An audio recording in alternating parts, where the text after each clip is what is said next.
So I actually just did a video that is advice for men, and I'm gonna try to link that, but I'll have to see if I can figure out how, because I'm kind of new at this. But I just wanted to give some more advice to singles, and now this is going to be for both men and women, but honestly I've heard this coming from more women than men, but maybe that's just because I talk to more women. But so there's a lot of women that will say things like, well, I need a man who loves me how I am, and even if they're like 80, 100 pounds overweight. And so yeah, that might be true, but even if you don't look at the physical attractive factor of whether or not you find someone that overweight attractive physically, it's still more a matter of, are you taking care of yourself? Because someone who values themselves is going to take care of their health. And if you want to marry someone who values you, they're going to want to know that you value yourself.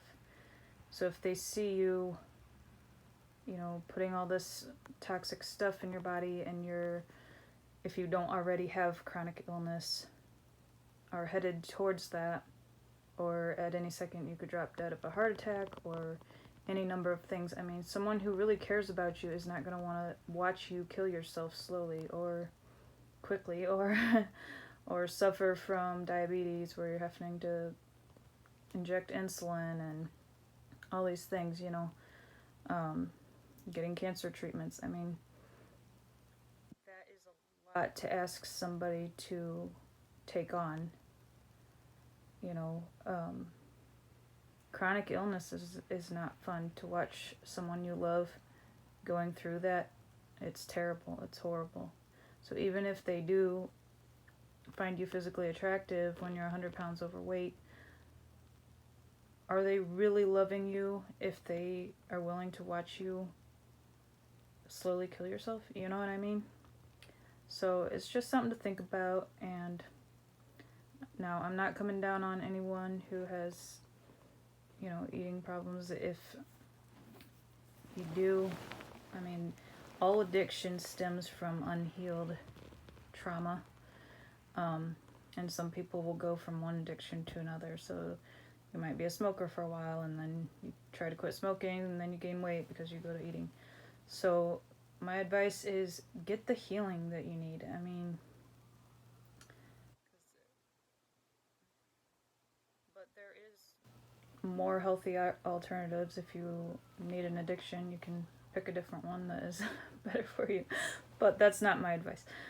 My advice is, get the emotional healing, turn to God, cast it to Him, let that stuff go. And lamenting is a great way to do that. And if you don't know what that means, you get out a notebook and you 100% honest with God about everything you're feeling. If you need to cuss, cuss. I've said all kinds of things. And He's the one person that will never turn away from you no matter what you have to say. I mean, He's there for us, loving us no matter how ugly it gets. So being truthful, learning how to be truthful with yourself and with God is the first step to any recovery, any good relationships, whether it's marriage or with your kids or your parents, your siblings, whatever. If you can't be honest with yourself and with God, you're never going to be honest with anyone else. So anyways, I love you all. I'll talk to you soon.